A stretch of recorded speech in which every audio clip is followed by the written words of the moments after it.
स्वागत करता हूं दोस्तों आपका एडोवर के ऑनलाइन प्लेटफॉर्म पर। दोस्तों एक बार फिर से हम और आप साथ हैं लेकर राजस्थान ज्योग्राफी से रिलेटेड इंपॉर्टेंट क्वेश्चन। दोस्तों बता दूं मैं आपको कि इस टॉपिक में हम बात करेंगे हमारे राजस्थान के जो रीट एग्जाम में जुड़े हुए जो नए टॉपिक हैं उनके बारे में। राजस्थान नीट का नहीं, एक्चुअल में रीट का जो अभी पेपर होने वाला है उसका सिलेबस अभी जस्ट लॉन्च हुआ है। तो उस सिलेबस में जो नया टॉपिक जुड़ा है उसके जो क्वेश्चंस हैं उसको हम करने वाले हैं। तो बस दोस्तों बिना देरी के शुरू करते हैं और लेते हैं हमारा पहला क्वेश्चन। पहला क्वेश्चन है, राजस्थान में नौहर संबंधित है, नौहर नहर संबंधित है, किससे संबंधित है? इंदिरा गांधी नहर परियोजना से, व्यास परियोजना से, भाखड़ा नांगल परियोजना से, यमुना जल परियोजना से। दोस्तों आपको यहाँ पे ये बताना है कि नौहर नहर का संबंध किससे है। एक्चुअल में दोस्तों अगर हम बात करते हैं नौहर नहर की तो इसका जो पूरा नाम है ये है सिद्धमुख नौहर परियोजना। पूरा नाम क्या है इसका? सिद्धमुख नौहर परियोजना। तो हमें ये जानना है कि सिद्धमुख नौहर परियोजना का संबंध किससे है। इंदिरा गांधी नहर से है, व्यास परियोजना से है, भाखड़ा नांगल परियोजना से है और यमुना जल परियोजना से है। तो फटाफट से आप आंसर कमेंट बॉक्स में दे दीजिए कि भाखड़ा नांगल, यमुना, व्यास या इंदिरा गांधी। तो दोस्तों इसका जो राइट आंसर है वो भाखड़ा नांगल परियोजना है। यानी सिद्धमुख नौहर परियोजना से हमें जो जल मिलता है वो जल सिद्धमुख को किससे मिलता है? सिद्धमुख को वो जल मिलता है भाखड़ा बांध से। ठीक है दोस्तों, आगे बढ़ते हैं और लेते हैं हमारा नेक्स्ट क्वेश्चन। सौर परिवार, जैसा कि मैंने आपको बोला था कि सौर परिवार से रिलेटेड जो महत्वपूर्ण क्वेश्चन है जो रीट न्यू सिलेबस में जुड़े हैं उसकी हम बात करेंगे। तो सौर परिवार की या सौर प्रणाली की खोज करने वाले कौन थे? गैलीलियो थे, J.L. बेयर्ड थे, कोपरनिकस थे या कैपलर थे? आपको बताना है कि कौन थे जो सौर प्रणाली की खोज या सौर परिवार की खोज करने वाले थे।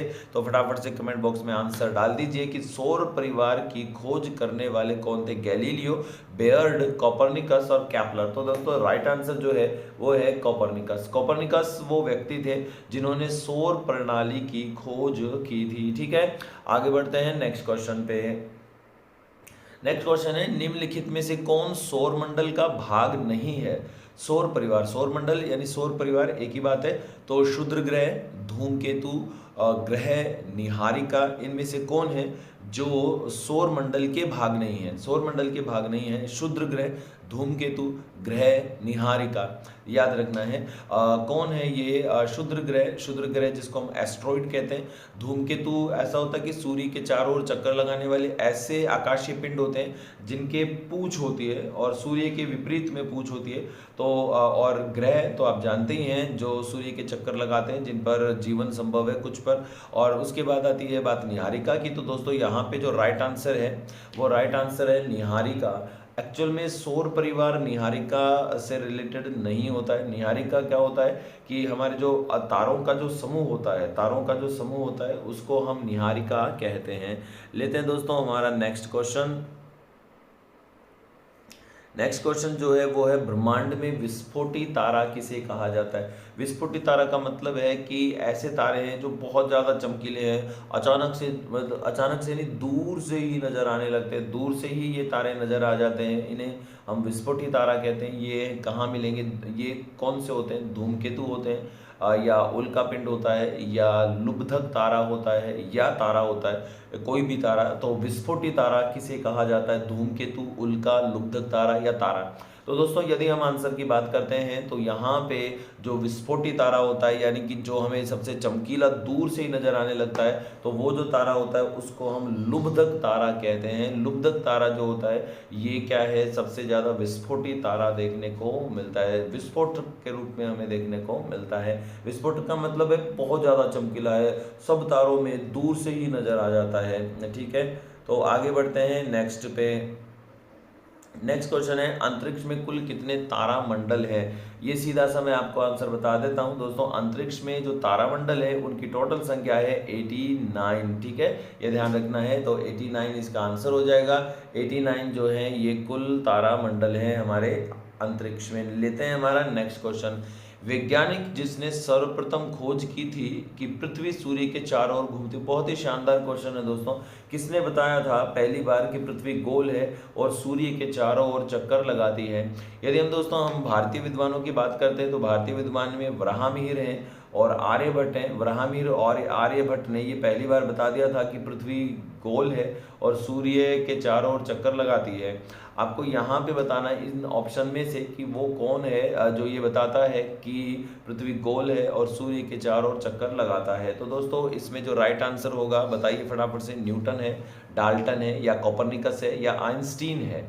तो अगर हम इसके आंसर की बात करते हैं तो राइट आंसर जो है ये है कोपरनिकस। ध्यान रखना है, कोपरनिकस वो व्यक्ति है जिन्होंने पहली बार बताया था कि पृथ्वी गोल है और सूर्य के चारों ओर चक्कर लगाती है। लेते हैं हमारा नेक्स्ट क्वेश्चन।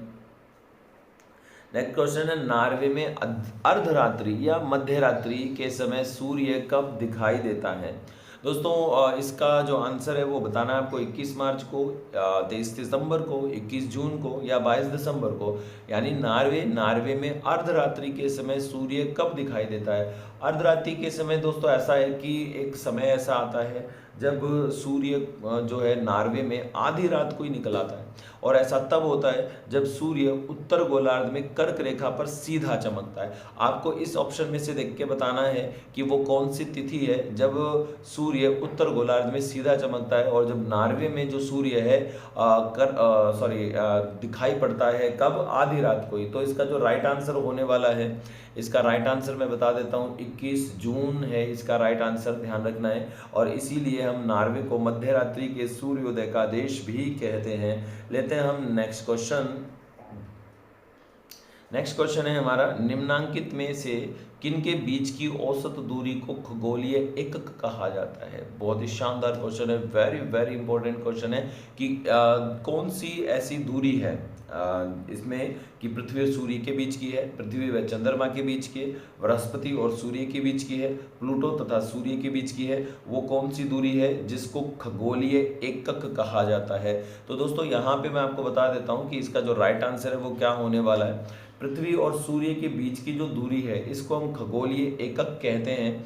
और अगर हम बात करते हैं हमारी पृथ्वी और चंद्रमा के बीच में, तो पृथ्वी और चंद्रमा के बीच में जो अंतरिक्ष है, इस अंतरिक्ष को हम सिस लूनर कहते हैं।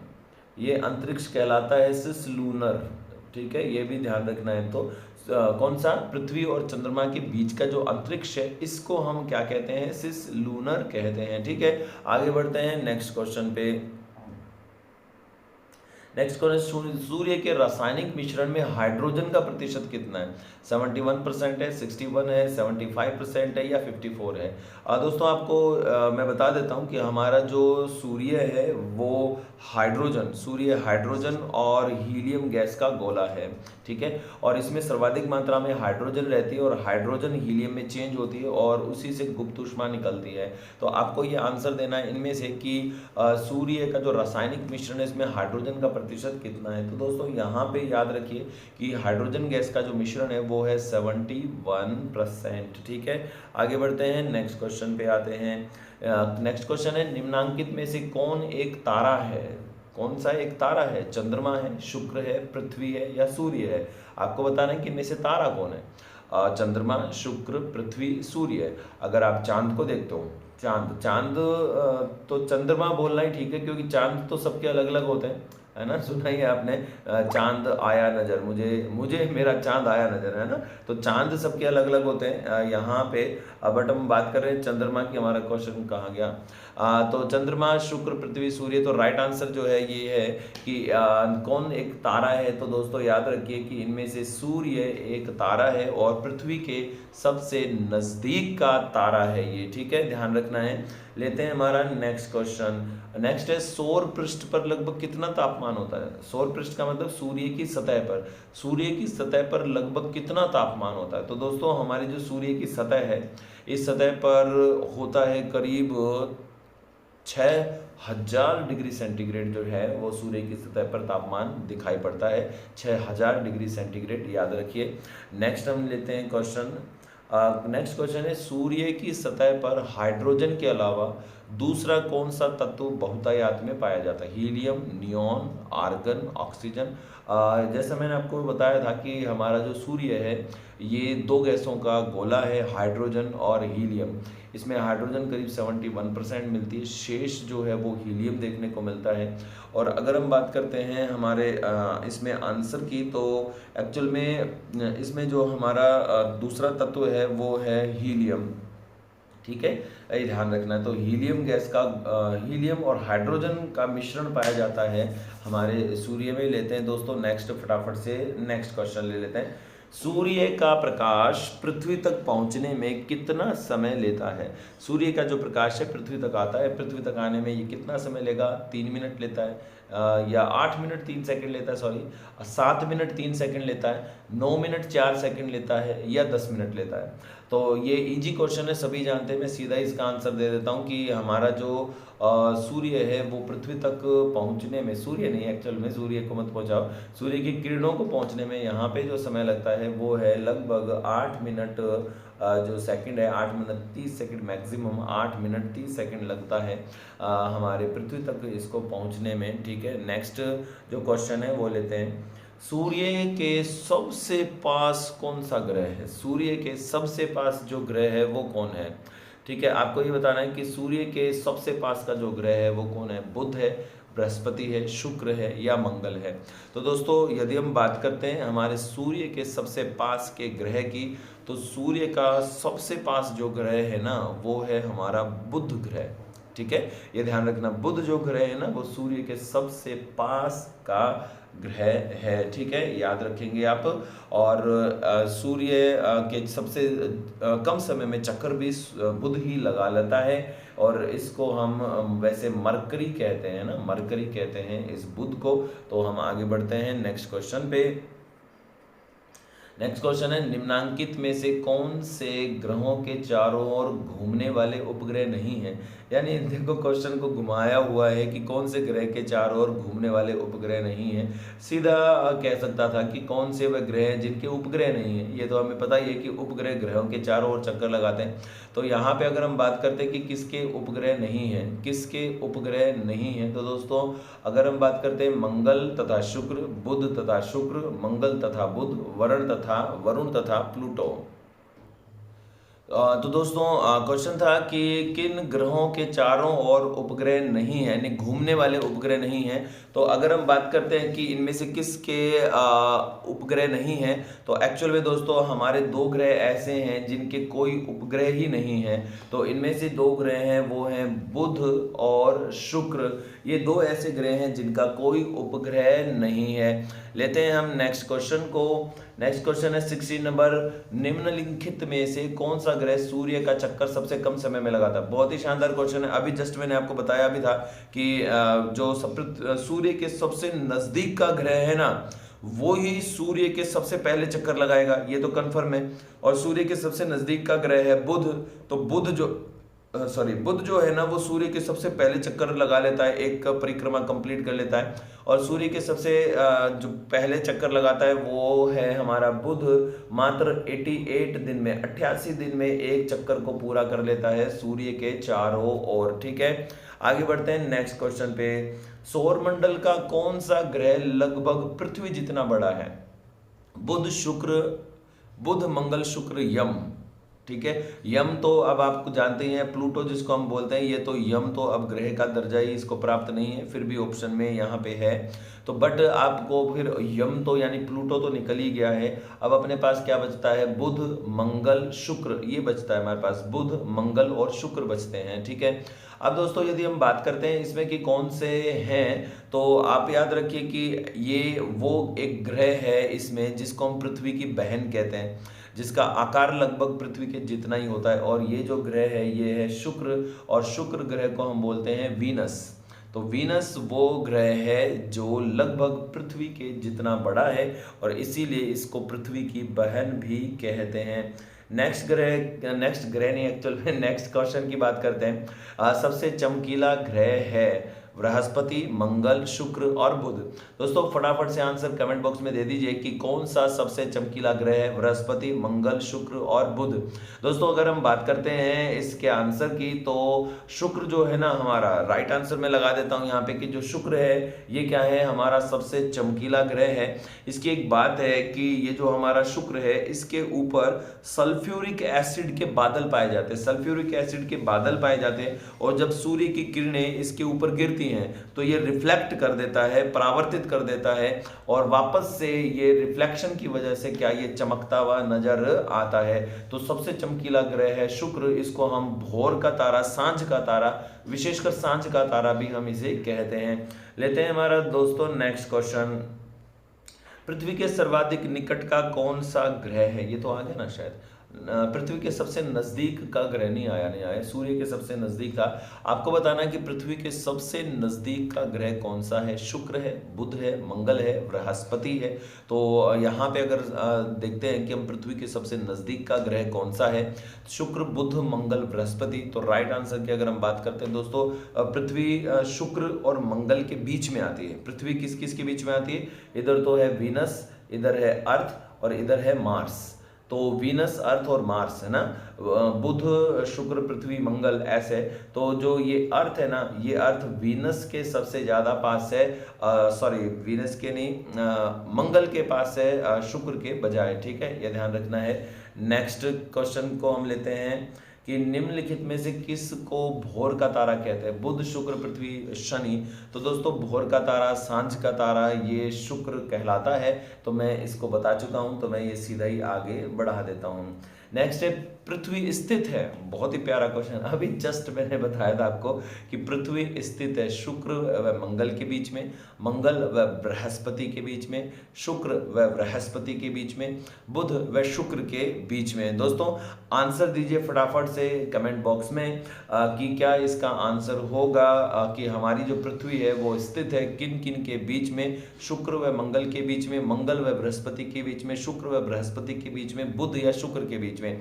अभी जस्ट मैंने आपको आंसर भी दिया था कि तो हमारी जो पृथ्वी है ना वो है शुक्र और मंगल के बीच में। यानी ऐसे आता है, सबसे पहले आता है बुध, शुक्र, फिर ये आता है वीनस और यानी कि शुक्र, फिर आता है पृथ्वी और फिर आता है मार्स यानी कि मंगल। ठीक है, इस तरह से शुक्र और मंगल के बीच में है हमारी पृथ्वी। तो दोस्तों क्लास हम थोड़ा लेट ले रहे हैं, लेट लेते हैं 10 बजे, तो कुछ बच्चे देखते देखते सो जाते हैं। आज एक स्टूडेंट ने मुझे कहा कि सर मैं तो क्लास देखते देखते ही सो गया। ठीक है, तो ऐसा ना करें, क्लास को पूरा देखें। बहुत ही इंपॉर्टेंट क्वेश्चंस हैं ये, बहुत बहुत ज़्यादा इंपॉर्टेंट क्वेश्चन है और रीड के न्यू टॉपिक, न्यू सिलेबस से रिलेटेड है। तो चलो आगे बढ़ते हैं नेक्स्ट क्वेश्चन पे। नेक्स्ट क्वेश्चन है हमारा, निम्नांकित में से कौन सा तारा पृथ्वी के सर्वाधिक समीप है? कौन सा तारा पृथ्वी के सबसे ज्यादा समीप है? ध्रुव तारा, अल्फा सेंचुरी, सूर्य या लुब्धक तारा? ध्रुव तारा, अल्फा सेंचुरी, सूर्य या लुब्धक तारा? तो सबसे पहले तो दोस्तों एक बात है, जानिए कि हमारा जो सूर्य है वो एक तारा है और हमारा जो सूर्य है ना वो पृथ्वी के क्या है, सबसे नजदीक है। हमारा सूर्य पृथ्वी के सबसे नजदीक है, ध्यान रखना है। ओके, मैं फैन तो चला रखा है बट थोड़ा डाउन है क्योंकि फिर इसमें वॉइस आ जाती है ना, तो ये वॉइस ना आए इसलिए मैंने स्लो कर रखा है, गर्मी थोड़ी है। तो कौन सा तारा पृथ्वी के सबसे ज्यादा नजदीक है? तो सूर्य जो है ना दोस्तों, सूर्य ये हमारी पृथ्वी के सबसे ज्यादा नजदीक का तारा है। आगे बढ़ते हैं, नेक्स्ट क्वेश्चन पे आते हैं। यह किसने सर्वप्रथम प्रतिपादित किया कि सूर्य हमारे सौर मंडल का केंद्र है और पृथ्वी उसकी परिक्रमा करती है? बहुत ही शानदार क्वेश्चन है, ये मैंने आपको पहले भी बता दिया है और ये क्वेश्चन रिपीट हो गया तो सीधा मैं आंसर देना चाहूँगा कि कोपरनिकस वो व्यक्ति थे जिन्होंने बताया था कि, अगर रिपीट नहीं हुआ तो मैं बता देता हूँ यहाँ पे कि हमारा जो सूर्य है वो सौर परिवार का केंद्र है और पृथ्वी उसकी परिक्रमा करती है। ये जो बताने वाले थे ये थे कोपरनिकस। कौन थे दोस्तों? कोपरनिकस। ठीक है, ध्यान रखना है। नेक्स्ट क्वेश्चन पर आ जाते हैं। नेक्स्ट क्वेश्चन है इंदिरा गांधी नहर। अब दोस्तों यहाँ पे सिंचाई परियोजनाओं से रिलेटेड क्वेश्चन है और बहुत ही इंपॉर्टेंट क्वेश्चन है, इनको फटाफट से सॉल्व करते हैं। इंदिरा गांधी नहर परियोजनाओं में कुल कितनी लिफ्ट नहर बनाई गई हैं? पहला ऑप्शन है 2, दूसरा है 7, फिर है 5 और फिर है 4। तो अगर हम आंसर की बात करते हैं तो दोस्तों यहाँ पे इंदिरा गांधी नहर यानी कि आईजीएनपी, जिसको हम राजस्थान की गंगा या मरु गंगा के नाम से जानते हैं, इस पर 7 लिफ्ट नहरों का निर्माण किया गया है। 7 लिफ्ट की अगर हम बात करें तो एक तो आती है हमारी कंवरसेन लिफ्ट आता है, कंवरसेन लिफ्ट है, ठीक है, जिसका पुराना नाम लूणकरणसर लिफ्ट भी कहते हैं। इसके अलावा फिर अपने पास गजनेर है, गजनेर लिफ्ट नहर है, कोलायत लिफ्ट नहर है। इसके अलावा और भी है हमारे पास, जैसे जयनारायण व्यास है, पोखरण लिफ्ट नहर है, फलोदी लिफ्ट नहर है, ठीक है। इस तरह से टोटल 7 लिफ्ट हैं हमारी इस आईजीएनपी पे, ठीक है, ध्यान रखना है। नेक्स्ट क्वेश्चन पर आते हैं। इंदिरा गांधी नहर परियोजना में सिंचाई कार्य किस वर्ष प्रारंभ हुआ था? देखो बहुत ही अच्छा क्वेश्चन है, क्वेश्चन को घुमाया हुआ है यहाँ पे। एक्चुअल में इस क्वेश्चन को मैं अगर इजी करूँ तो क्वेश्चन ऐसे बनेगा कि हमारी जो आईजीएनपी है, इस आईजीएनपी के पहले चरण का उद्घाटन कब हुआ था, आपको ये बताना है। आईजीएनपी के पहले चरण का उद्घाटन कब हुआ था, ये बताना है। तो दोस्तों आईजीएनपी के अगर हम पहले चरण की बात करते हैं तो आईजीएनपी का जो पहला चरण है यानी कि ये उद्घाटन की अगर हम बात करते हैं तो ये एक वितरिका थी हमारे रावतसर शाखा की। वितरिका का नाम था नौरंगदेसर, नौरंगदेसर वितरिका थी। इस नौरंगदेसर वितरिका पर 11 अक्टूबर 1961 में, 11 अक्टूबर 1961 में डॉक्टर सर्वपल्ली राधाकृष्णन के द्वारा 11 अक्टूबर 1961 में जल छोड़कर इसका उद्घाटन किया गया था। तो राइट आंसर जो आएगा वो आएगा 1961, ठीक है। लेते हैं नेक्स्ट क्वेश्चन, और नेक्स्ट क्वेश्चन पर हम चलें तो नेक्स्ट क्वेश्चन है, ये अक्षर बहुत ज़्यादा महीन हो गए। नेक्स्ट क्वेश्चन है, राजीव गांधी सिद्धमुख नौहर परियोजना से लाभान्वित जिले कौन है? तो राजीव गांधी सिद्धमुख नौहर परियोजना ये 2 जिलों को लाभान्वित करती है। आपको आंसर देना है कि कौन से हैं वो 2 जिले, श्री गंगानगर बीकानेर, हनुमानगढ़ बीकानेर, हनुमानगढ़ चूरू तथा श्री गंगानगर हनुमानगढ़। फटाफट से कमेंट बॉक्स में आंसर दीजिए कि कौन है वे 2 जिले जिनको ये राजीव गांधी सिद्धमुख नौहर परियोजना क्या करती है, लाभान्वित करती है। तो दोस्तों नाम में ही है, जैसे नौहर है ये हनुमानगढ़ में, सिद्धमुख रतनपुरा सिद्धमुख और रतनपुरा ये कहाँ है, चूरू में है। तो राइट आंसर हो जाएगा हनुमानगढ़ और चूरू, हनुमानगढ़ और चूरू जो है ये इसका राइट आंसर हो जाएगा, ठीक है। लेते हैं नेक्स्ट क्वेश्चन को। इंदिरा गांधी नहर परियोजना के प्रथम चरण जो कि 1991 तक 1992 तक कंप्लीट हो गया था, तक कितनी सिंचाई क्षमता का सृजन किया जा चुका था? तो ये थोड़ा सा डीप क्वेश्चन हो गया, तो इसका आंसर मैं सीधा ही दे देता हूँ एक बार। 5.7 लाख है एक ऑप्शन, 7.5 लाख है, 6.8 लाख है और 9.6 लाख हेक्टेयर है। तो दोस्तों सीधा मैं आंसर दे देता हूँ इसका कि करीब 5.7 लाख जो हेक्टेयर क्षेत्र है, इस इतने एरिया पर राजस्थान में सिंचाई के लिए जल अवेलेबल करवा दिया गया था इस आईजीएनपी के पहले चरण में, ठीक है। लेते हैं हमारा नेक्स्ट क्वेश्चन। नेक्स्ट क्वेश्चन है लेने तो दो एक बार। नेक्स्ट क्वेश्चन है कि निम्नलिखित में से कौन सा बांध करौली जिले में है? बहुत ही बढ़िया क्वेश्चन है कि करौली जिले में बांध कौन सा, जवाई बांध है, मेजा बांध है, जाखम है या पांचना है? दोस्तों ये जो बांध है, जैसे जवाई बांध की बात करते तो ये पाली में है, मेजा बांध की बात करते हैं तो मेजा बांध ये कोठारी नदी पर भीलवाड़ा में है, जवाई बांध जवाई नदी पर पाली में है, और जो जाखम बांध है ये प्रतापगढ़ में है, जाखम नदी पर सीता माता अभयारण्य में होता है ये जाखम बांध। और अगर हम बात करते हैं इस पांचना बांध की, तो पांचना बांध जो है ये कहाँ है, करौली में है। और पांचना बांध 5 नदियां हैं एक्चुअल में, उनके ऊपर बना है। 5 नदियां हैं, भद्रावती, बरखेड़ा, अटा, माची, भैंसावट, ठीक है। तो ये हैं 5 नदियां जिनके ऊपर हमारा ये पांचना बांध है करौली में, ठीक है। आगे बढ़ते हैं, नेक्स्ट क्वेश्चन को लेते हैं। वर्तमान में राजस्थान में जल की कौन सी समस्या सर्वाधिक चिंताजनक बनती जा रही है? जल का बढ़ता प्रदूषण, दूसरा जल की बढ़ती लवणता, तीसरा ऑप्शन है जल का अति दोहन, और अंध व धूसर क्षेत्रों की बढ़ती संख्या। अंध व धूसर क्षेत्र में यहाँ पे ये बता देता हूँ कि अंध और धूसर क्षेत्र हम बोलते हैं डार्क जोन को। किसको बोलते हैं? डार्क जोन को हम बोलते हैं। तो आपको ये बताना है कि राजस्थान में अंध व धूसर क्षेत्रों की संख्या कहाँ बढ़ रही है। सॉरी सॉरी, क्या बोल गया यार मैं, कि राजस्थान में जल की कौन सी समस्या है। तो सबसे जो सही आंसर है ना इसका, वो है कि अपने राजस्थान में जो डार्क जोन है ना दोस्तों, वो बढ़ते जा रहे हैं। वो डार्क जोन की संख्या जो है वो लगातार बढ़ती जा रही है अपने राजस्थान में। तो याद रखना है, तो इसका जो राइट आंसर है वो होगा डी, डार्क जोन व धूसर, यानी डार्क और सेमी डार्क है ना, जिसको हम क्रिटिकल और सुपर क्रिटिकल बोलते हैं। तो क्रिटिकल और सुपर क्रिटिकल जो है, या यूं कह सकते हो क्रिटिकल और सेमी क्रिटिकल, ऐसा है। हाँ, सुपर क्रिटिकल कोई जोन नहीं है, तो ऐसा है। क्रिटिकल और सेमी क्रिटिकल जो है वो अंध और धूसर क्षेत्र कहलाते हैं। ठीक है, आगे बढ़ते हैं नेक्स्ट क्वेश्चन की। और नेक्स्ट क्वेश्चन लेते हैं, बीसलपुर बांध किस नदी पर है। बनास, जाखम, लूनी और काली। आपको बताना है कि बीसलपुर बांध किस नदी पर है। बीसलपुर बांध किस नदी पर है, फटाफट से आंसर दीजिए कमेंट बॉक्स में। तो दोस्तों बीसलपुर बांध की अगर हम बात करते हैं, तो बीसलपुर बांध जो है ना, ये हमारा जो बीसलपुर बांध है ये है हमारे टोंक में। और बीसलपुर बांध टोंक में कौन सी नदी पर है, ये बीसलपुर बांध है बनास नदी पर। ठीक है, टोंक के टोडा रायसिंह क्षेत्र में पड़ता है। तो चलो आगे बढ़ते हैं, नेक्स्ट क्वेश्चन पे आता है। निम्नांकित में से यानी निम्नलिखित में से कौन एक कथन सही नहीं है, ये बताना आपको। इंदिरा गांधी नहर के जल का उपयोग केवल सिंचाई के लिए होता है। कथन सही नहीं है, नहीं ऐसा तो नहीं है। सिंचाई के लिए नहीं होता, पेयजल के लिए भी होता है। तो यही गलत हुआ क्या, फिर कथन सही नहीं है। गंगा नहर का निर्माण 27 में पूर्ण हुआ था। खड़ी शुष्क राजस्थान में जल संरक्षण की, कुएं नलकूप राजस्थान सिंचाई का प्रमुख साधन है। ओके, तो दोस्तों इसमें जो रॉन्ग आंसर होता है वो यही होता है कि आईजीएनपी का जो उपयोग है, आईजीएनपी का उपयोग है केवल केवल और केवल सिंचाई के लिए नहीं होता है। आईजीएनपी का उपयोग होता है पेयजल के लिए भी होता है। आईजीएनपी एक पेयजल परियोजना भी बन चुकी है, ध्यान रखना है आपको। लेते हैं हमारा नेक्स्ट क्वेश्चन।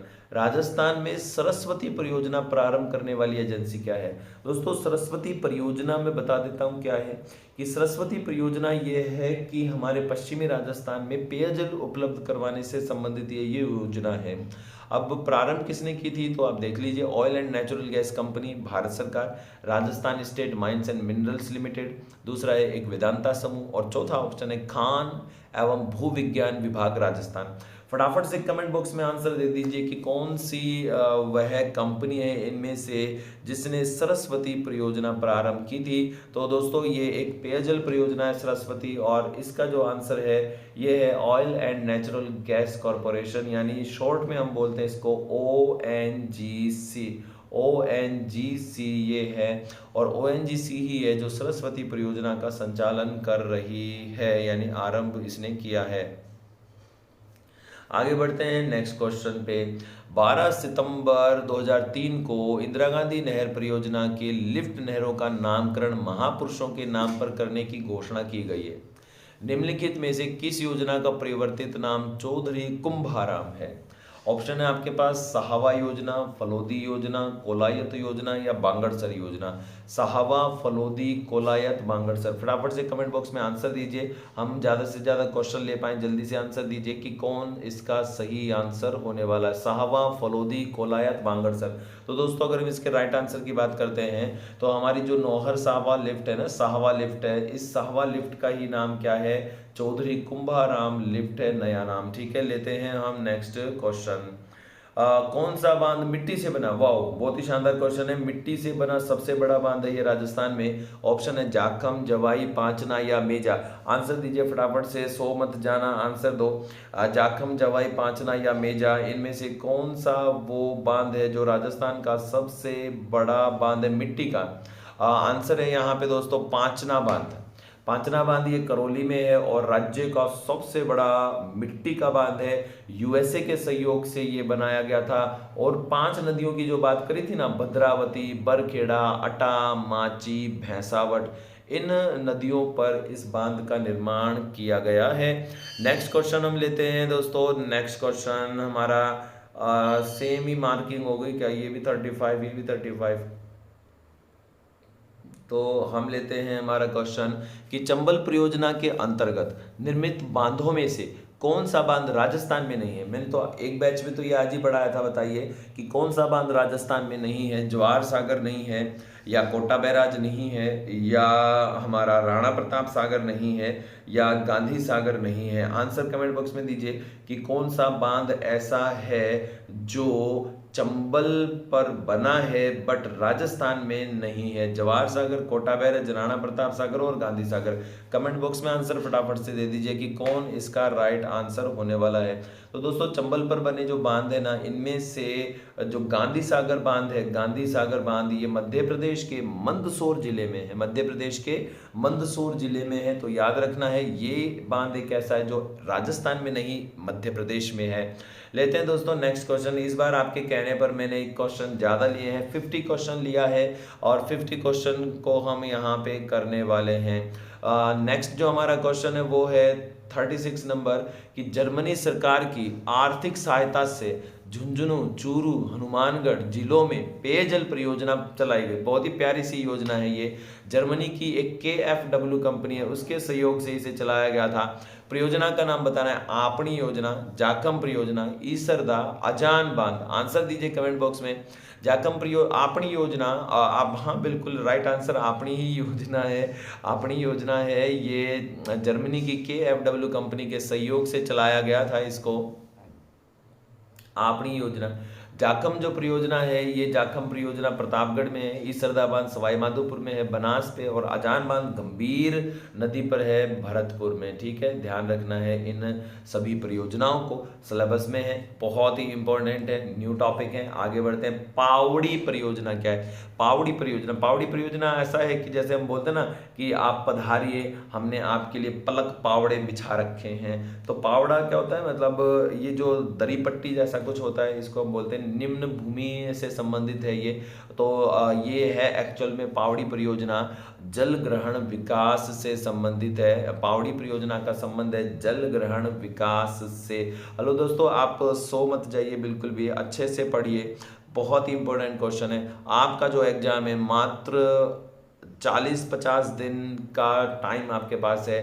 आप कोचिंग में पढ़ रहे हैं, घर पे पढ़ रहे हैं, तो ऐसा पढ़िए कि आप झंडे गाड़ दो, झंडे गाड़ने भाई हमें। ठीक है, तो याद रखिए कि पावड़ी जो परियोजना है जल ग्रहण विकास से संबंधित है। आगे बढ़ते हैं नेक्स्ट क्वेश्चन पे। अजमेर जिले की जीवन रेखा, अजमेर की लाइफलाइन किसे कहते हैं? अजमेर की लाइफलाइन किसे कहते हैं? आपको आंसर देना है कमेंट बॉक्स में कि अजमेर की लाइफलाइन किसे कहा जाता है। बीसलपुर को, नारायण सागर बांध को, या सांबर झील को, या फतेह सागर झील को? आपको आंसर देना है कि अजमेर की लाइफलाइन कौन है। तो दोस्तों यहाँ पे अगर हम बात करते हैं कि अजमेर के लिए जीवन रक्षक जो अभी है वो है हमारा बीसलपुर बांध। अजमेर के लिए जीवन रक्षक बना हुआ है ये बीसलपुर बांध। तो राइट आंसर होगा यहाँ पे बीसलपुर जो बांध है, ये ही वर्तमान में क्या है? अजमेर की जीवन रेखा कहलाती है।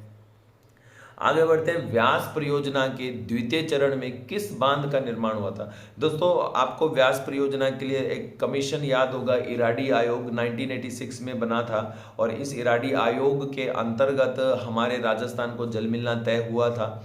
राजस्थान को करीब 86 लाख एकड़ फीट पानी मिला था इस समझौते से। और आपको ये बताना है कि द्वितीय चरण में जो व्यास परियोजना पे बांध कौन सा बना था। एक बांध मैं बता देता हूँ जो पहले बना था, वो था पंडोह बांध। मैं लिख देता हूँ यहाँ पे, थोड़ा सा नाम अजीब है, ये है पंडोह बांध जो पहले चरण में बना था, पंडोह बांध। ठीक है, आपको ये बताना है कि दूसरे चरण में कौन सा बना था। तो दूसरे चरण में दोस्तों बना था पोंग बांध। पोंग बांध हिमाचल प्रदेश के कांगड़ा डिस्ट्रिक्ट में है, और पंडोह बांध जो है ना ये हिमाचल प्रदेश के मंडी में पड़ता है, हिमाचल प्रदेश के मंडी में पड़ता है। ठीक है, याद रखना है अच्छे से। आगे बढ़ते हैं नेक्स्ट क्वेश्चन पे। गर्मी यार। रावी व्यास नदी जल विवाद को हल करने के लिए अंतर्राष्ट्रीय जल विवाद अधिनियम, अंतर्राज्यीय जल विवाद अधिनियम 1986 के अंतर्गत 26 जनवरी 1986 को भारत सरकार ने किस आयोग की स्थापना की थी? ये दोस्तों मैं बता चुका हूँ आपको, है ना। मैं बता देता हूँ और क्वेश्चन पहले बाद में आ जाते हैं, और जो क्वेश्चन है वो खराब हो जाता है। तो इसका राइट आंसर है इराडी आयोग। और मैंने आपको बताया भी था राजस्थान को कितना पानी मिलता है, 86 लाख एकड़ फीट पानी अपने राजस्थान को मिलता है। ठीक है, आगे बढ़ते हैं, नेक्स्ट क्वेश्चन लेते हैं। नेक्स्ट क्वेश्चन है, निम्नलिखित में से कौन सा बांध चंबल नदी पर पहली बार बनाया गया था? वाह दोस्तों, बहुत ही प्यारा क्वेश्चन है कि चंबल नदी पर पहला बांध कौन सा था। चंबल नदी पर 3 चरण में 4 बांध बने। आपको बताना है कि पहला कौन है, गांधी सागर है, कोटा बैराज है, या राणा प्रताप सागर है, या जवाहर सागर है। बताना है आपको कि चंबल पर कौन सा बांध सबसे पहले बना था। ठीक है, अगर बात करते हैं चंबल पर बने बांध की, तो चंबल पर जो बांध सबसे पहले बना था वो बना था गांधी सागर बांध, और ये बना था 1959 में। ठीक है, ध्यान रखना है 1959 में। इसके अलावा हम बात करते हैं कोटा बैराज की, तो कोटा बैराज बना था 1960 में। और अगर हम बात करते हैं राणा प्रताप सागर की, तो ये बना था 1970 में। और अगर हम बात करते हैं जवाहर सागर की, तो ये बना था 1972 में। ठीक है, ध्यान रखना है, गांधी सागर मंदसौर मध्य प्रदेश में है, कोटा बैराज कोटा में है, राणा प्रताप सागर भैंसरोडगढ़ चित्तौड़गढ़ में है, और जवाहर सागर कोटा के ही बोराबास नामक स्थान पर है। लेते हैं दोस्तों हमारा नेक्स्ट क्वेश्चन, इंदिरा गांधी नहर परियोजना का जनक किसे माना? देखो प्यारा सा क्वेश्चन है, मैंने आज ही पढ़ाया था भाई। इंदिरा गांधी नहर का जनक कौन है? महाराजा गंगा सिंह है, डॉक्टर कंवर सेन है, या डॉक्टर विश्वेश्वरैया है, या महाराजा शार्दुल सिंह हैं। आपको बताना है कि आईजीएनपी के सूत्रधार कौन है, आईजीएनपी के जनक कौन है। आपको फटाफट से कमेंट बॉक्स में आंसर देना है कि आईजीएनपी के सूत्रधार या आईजीएनपी के जनक कौन है। फटाफट से आंसर दो आप। इसमें जो आंसर होंगे वो आंसर हो जाएगा हमारा कौन, यहाँ पे कंवर सेन है ना, ये इंजीनियर है कंवर सेन, और इंजीनियर जो थे कंवर सेन थे, ये इन्हें ही हम आईजीएनपी का सूत्रधार मानते हैं। ठीक है, आगे बढ़ते हैं नेक्स्ट क्वेश्चन पे। नेक्स्ट क्वेश्चन देखते हैं कि राजस्थान में सिंचित क्षेत्र के कितने प्रतिशत भाग पर नहरों द्वारा सिंचाई होती है? ऐसा है कि इसमें एवरेज आंसर देना है ना, नहरों से एवरेज सिंचाई कितनी होती है? करीब 25% के आसपास, 30 से 35% के आसपास, 50 से 60%, या 40 से 50%। तो एवरेज आंसर देना है, तो इसका जो एवरेज आंसर होता है कि करीब 30 से 35% एरिया ऐसा है जहाँ पे हम नहरों के द्वारा सिंचाई होती है। ठीक है, लेते हैं हमारा फटाफट से नया क्वेश्चन। फिर से 45 ही आ गया क्या ये? इंदिरा गांधी नहर की वीर तेजाजी जलोत्थान, जलोत्थान का मतलब है लिफ्ट, किस जिले में सिंचाई व पेयजल प्राप्त होता है? दोस्तों वीर तेजाजी जो है ना, इस वीर तेजाजी लिफ्ट नहर की खास बात है कि ये सिर्फ एक ही जिले के लिए बनी हुई है, सिर्फ एक ही जिले के लिए बनी हुई है। आपको ये पहचानना है कि वीर तेजाजी लिफ्ट नहर इनमें से किस जिले के लिए है, गंगानगर के लिए, नागौर के लिए, जोधपुर के लिए, या बीकानेर के लिए। फटाफट से कमेंट बॉक्स में आंसर दे दीजिए, ये किस के लिए है? अपने गंगानगर, नागौर, जोधपुर, बीकानेर। फटाफट से आंसर दीजिए कमेंट बॉक्स में कि किसके लिए है ये। तो अगर हम आंसर की बात करते हैं कि ये किसके लिए है, तो इसका अपना जो राइट आंसर होता है ये दोस्तों है बीकानेर, है ना, याद रखना है, ये बीकानेर के लिए है, केवल और केवल बीकानेर के लिए। आगे बढ़ते हैं नेक्स्ट क्वेश्चन पे, इंदिरा गांधी नहर का 0 पॉइंट कौन सा है? इनमें से 0 पॉइंट का मतलब है अंतिम छोर, अंतिम छोर जहां से आईजीएनपी को बढ़ाना पॉसिबल नहीं है। तो ये है गजनेर, बांगड़सर, मोहनगढ़, या कोलायत। बताना है आपको कि इनमें से कौन है आईजीएनपी का 0 हेड या 0 पॉइंट, जहां से आईजीएनपी को आगे नहीं बढ़ाया जाना है। तो दोस्तों अंतिम जो छोर है अपने आईजीएनपी का वो मोहनगढ़ है। राजस्थान में अपने एक तो हरीके बैराज से मसीता वाली तक राजस्थान फीडर का निर्माण किया गया था, और उसके बाद मसीता वाली से लेके हमारे मोहनगढ़ तक राजस्थान नहर का निर्माण किया गया था, और दोनों को मिला के ही हम क्या बोलते हैं, आईजीएनपी कहते हैं। तो ये जो राइट आंसर होगा ये होगा मोहनगढ़, और ये कहाँ है दोस्तों? ये है जैसलमेर में। ठीक है, आगे बढ़ते हैं नेक्स्ट क्वेश्चन पर आ जाते हैं। नेक्स्ट क्वेश्चन लेते हैं हम हमारा जयपुर बीसलपुर परियोजना के द्वितीय चरण हेतु ऋण किसने दिया गया? बहुत ही अच्छा क्वेश्चन है, बहुत ही प्यारा क्वेश्चन है। देखो पहला जो चरण है ना वो जयपुर बीसलपुर परियोजना का वो नाबार्ड के सहयोग से बना था। मैं आपको पहले बता देता हूँ, नाबार्ड के सहयोग से बना था। और यहाँ पे ये बताना है कि एशिया इसमें से किसके द्वारा ये बीसलपुर परियोजना का दूसरा चरण बना था? तो दूसरा चरण बना एशियाई विकास बैंक के द्वारा, ये या बना था जेबीआईसी जो कि Japan bank of international cooperation होता है जापान के द्वारा, या विश्व बैंक के द्वारा, या हमारी यूएनएफपीए के द्वारा। ठीक है। तो यहाँ पे जो राइट आंसर है दोस्तों वो है ये कि इसके लिए जापान ने हमारा सहयोग किया था। तो जापान का जो JBIC है, जिसको हम शॉर्ट में जेबिक कह देते हैं, JBIC, तो जैबिक के माध्यम से ये हमारे यहाँ स्थापित हुआ था। ठीक है, आगे बढ़ते हैं, नेक्स्ट क्वेश्चन लेते हैं हमारा। गंग नहर पंजाब में बहने के बाद राजस्थान में कहाँ से प्रवेश करती है? आज ही पढ़ाया दोस्तों, याद आया कि नहीं याद आया? आज ही पढ़ाया था कि राजस्थान में गंग नहर प्रवेश करती है कहाँ से? खक्कन गंगानगर से, स्वरूपसर गंगानगर से, मसीता वाली हेड हनुमानगढ़ से, या टिब्बी तहसील हनुमानगढ़ से। आंसर फटाफट से कमेंट में बॉक्स में दीजिए।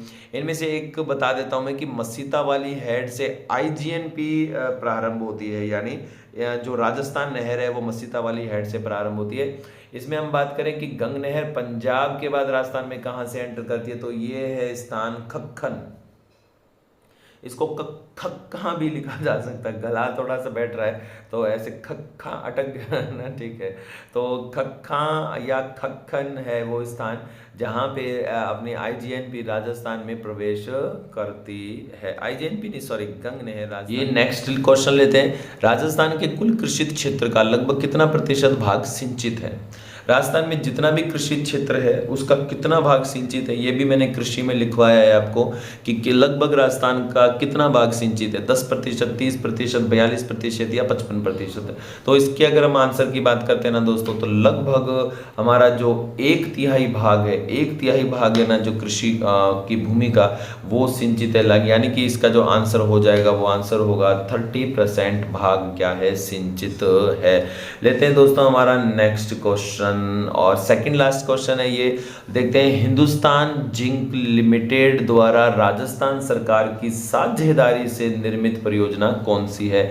मुंडोती परियोजना, ओराई परियोजना, चूरू परियोजना या मानसी वाक्कल परियोजना? बिल्कुल सही है दोस्तों, HZL और राजस्थान के साझा से जो परियोजना बनाई गई थी वो एक ऐसी परियोजना है जो उदयपुर में है, ठीक है। और उदयपुर में ये जो परियोजना है ये फुलवारी किनाल अभयारण्य से निकलने वाली नदियों पर बनी है, और इस अभयारण्य से निकलने वाली जो नदी है वो नदी कौन सी है? मानसी वाक्कल नदी है, ठीक है।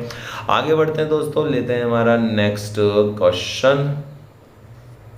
नेक्स्ट क्वेश्चन है, जाखम बांध स्थित है, आंसर देना है आपको। जाखम बांध कहाँ है? ये जाखम बांध जाखम नदी पर है।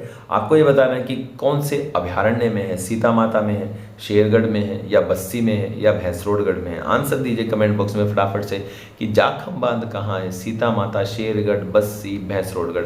तो दोस्तों अगर हम इस क्वेश्चन की बात करते हैं तो अपना जो राइट आंसर होगा वो होगा सीता माता अभयारण्य। सीता माता अभयारण्य जो है ना वो इसका राइट आंसर होने वाला है, ठीक है। आगे बढ़ते हैं नेक्स्ट क्वेश्चन पे। नेक्स्ट है क्या, और अच्छा आज तो बहुत बना लिया मैंने। IGNP नहर परियोजना किन दो नदियों के संगम पर स्थित है? तो IGNP जो परियोजना है वो हरिके बांध से निकाली गई है, और ये दोस्तों सतलज और व्यास नदी के संगम पर है। पंजाब के हरिके बैराज से इसे निकाला जाता है। तो दोस्तों ये थे हमारे आज के क्वेश्चन। आई होप आपने इन सब क्वेश्चन का सही आंसर दिया होगा। दोस्तों मिलते हैं हम नए क्वेश्चन के साथ कल इसी टाइम पे। कंटिन्यू साथ रहने के लिए थैंक यू। जय हिंद, बाय बाय, गुड नाइट।